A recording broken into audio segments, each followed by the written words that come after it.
Hola a todos de nuevo. Como les dije en la clase anterior, terminamos con toda la mecánica translacional y hoy día vamos a empezar con la mecánica rotacional. Pero previo a poder empezar con la mecánica rotacional, necesitamos definir un concepto dinámico que tiene que ver cuando los cuerpos ya no son partículas, sino que tienen dimensiones. Si ustedes recuerdan las primeras clases, yo les dije que en este curso íbamos a considerar una partícula como algo que solo ocupa un punto en el espacio. Entonces, ahora vamos a dejar de lado ese supuesto de que los cuerpos solo ocupan un punto en el espacio y vamos a empezar a pensar en los cuerpos como que ocupan un volumen en el espacio o un área o una línea, pero ya no solo un punto. La consecuencia directa de eso es que ahora no solo nos va a interesar el tamaño y la dirección de la fuerza, sino que también dónde se aplica la fuerza. Porque, por ejemplo, solo por dar un ejemplo, no es lo mismo que yo aplique la fuerza acá arriba, por ejemplo, una fuerza F1 acá arriba, a que si la aplico acá abajo. Si aplico la misma fuerza acá abajo, va a tener un efecto distinto. Acá, cuando la aplico acá abajo, la barra va a empezar a moverse así para allá, y cuando la aplico acá arriba, se va a empezar a mover así para allá. ¿De acuerdo? Translacionalmente es lo mismo, pero va a inducir una rotación. Entonces, para empezar a abordar esos problemas, esta clase va a ser muy cortita y lo primero que vamos a ver es, solo pensando en eso, vamos a ver centro de masa. Centro de masa. El centro de masa lo vamos a entender como una suerte de posición promedio de un conjunto de masa. Entonces, por ejemplo, el centro de masa lo vamos a definir así. La posición del centro de masa la vamos a definir como la sumatoria de cada una de las masas multiplicadas por su posición divididas por la masa total, o dicho de otro modo, la suma de todas las masas. ¿De acuerdo? Esto es así si es que la sumatoria si es que la distribución de masa es discreta. Entonces, damos un ejemplo. Supongamos que tengo esto. Tengo acá un eje X, un eje Y. Entonces, supongamos que tengo aquí 1, 2, 3, 4, 1, 2, 3, 4, 1, 2, 3, 4, menos 4, menos 3, menos 2, menos 1. Y lo mismo para acá, ¿cierto? Tengo el sistema de coordenadas, menos 1, menos 2, menos 3, menos 4, menos 5. Y para arriba, 1, 2, 3, 4. Y bueno, podría hacer todo lo que quisiera. Supongamos que esto está en metros. Entonces supongamos que yo tengo una masa M1 acá. Primero vamos a calcular el centro de masa de una distribución discreta de masa. Entonces tengo la masa M1 acá. Esa masa 1 vamos a decir que es puntual, en el sentido que tengo una masa M2, en el sentido que esta masa sí ocupa un punto en el espacio, esta también ocupa un punto en el espacio. Y supongamos que tengo otra masa, supongamos acá, tengo una masa M3. Entonces ellas tres hacen un sistema. Entonces supongamos que M1 es 2 kilogramos, supongamos que M3 es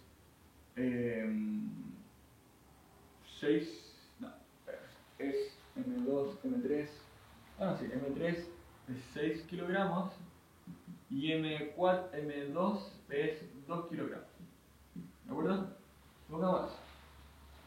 Entonces me va a quedar en la posición del centro de masa de este sistema va a ser igual la masa 1, 2, por la posición 1, 1,1. Lo voy a escribir así: 1 y tongo más 1J. Más la masa 2 por la posición 2. La masa 2 es la misma masa, 2 kilogramos, por la posición 2 que sería 4 y tongo 3J. 4 y tongo más 3J. Más la masa 3, que es 6, por la posición 3 que sería menos 4 y tongo, menos 4J. Y todo esto partido por la masa total. Y la masa total va a ser 2 más 2 más 6. Entonces, la posición del centro de masa de ese sistema, voy a seguir acá arriba, la posición va a ser, va a quedar 2 itongo más 2j más 8 itongo más 6j más 6 por 4, 24, menos 24i menos 24j. Y todo esto partido por la masa total, que es 10. Entonces, esta es la posición del centro de masa del ejemplo. Entonces, la posición del centro de masa, voy a seguir acá, la posición del centro de masa va a ser igual. 2 más, recordemos cómo se suman los vectores, 2 más 8 menos 24. 24 menos 8, 16, menos 16, menos 14. Menos 14 partido por 10 sería menos 1,4 itongo. Luego quedaría 2 más 6, lo voy a hacer al revés, 24 menos 6, me quedaría 18, menos 18 menos 2, menos 16. Menos 16 partido por 2, menos 1,6. 1,6j. Y todo está en menos. ¿De acuerdo? Entonces esa sería la posición promedio de esta distribución de masa. Como la masa K3 tenía más peso, más masa, ponderó más al promedio. ¿De acuerdo? En cambio, la masa 1 y la masa 2 que tenían menos masa, entonces pondera menos al promedio. Entonces este promedio no es solo sumar y dividir por el número total, sino que toma en consideración la magnitud de la masa. ¿Ya? Entonces eso es centro de masa. Esto es una distribución discreta, pero nosotros no estamos interesados en esta distribución. Estamos interesados en calcular el centro de masa de una distribución continua, porque lo que queremos ver son cuerpos sólidos, cuerpos que tienen dimensiones que son sólidos. Entonces, por ejemplo, la distribución de masa en mi brazo, yo no la voy a considerar como varios puntos, uno acá, otro acá y otro acá, sino que la voy a considerar continua. Y ustedes, de las clases de cálculo, pueden recordar que cuando yo tengo una distribución continua, entonces la sumatoria se transforma en una integral. Entonces la posición del centro de masa va a ser igual a la masa, es la posición por la masa, y todo esto partido por la masa total. Deja llamarla así, masa total. Por supuesto que la masa total es una constante, así que sale la integral, entonces me queda RdM en realidad la integral que tengo que hacer. Entonces dm es un elemento diferencial de masa. Entonces damos un ejemplo de cómo se ocupa esto. Ejemplo, supongamos que tengo una barra. Entonces supongamos que tengo una barra. Entonces voy a definir acá el punto 0, x igual 0. Voy a decir que la barra tiene una densidad de masa m partido por L. Fíjate que esa es una densidad de masa lineal. Me está diciendo cuánta masa hay por unidad de longitud y estoy asumiendo que es constante a través de toda la barra. Si por ejemplo esto fuera de madera, lo que estoy asumiendo es que la barra no tiene nudos. ¿De acuerdo? Si acá hay 1 centímetro de masa de barra y acá hay otro 1 centímetro, los dos tienen la misma cantidad de masa. Eso es lo que estoy asumiendo cuando digo que la densidad de masa lineal es constante. Entonces me quedaría eso. Yo quiero calcular el centro de masa respecto a este punto. Entonces si lo voy a llamar para allá el eje X. Entonces si este es un pedacito de masa, supongamos este va a ser mi dm. Entonces la posición de ese dm para cualquier dm va a ser X, nada más, que es el eje X. Y dm, fíjate que lambda por L me va a dar la masa. Entonces un pedacito muy chico de dm va a ser igual a lambda, a la densidad lineal, por un pedacito chico de longitud. Entonces me va a quedar que la posición del centro de masa va a ser igual a 1 partido por la masa total por la integral. R me queda X porque la posición va a estar dada sola por la coordenada x, de m queda lambda de x. Pero lambda es constante, así que también sale de la integral.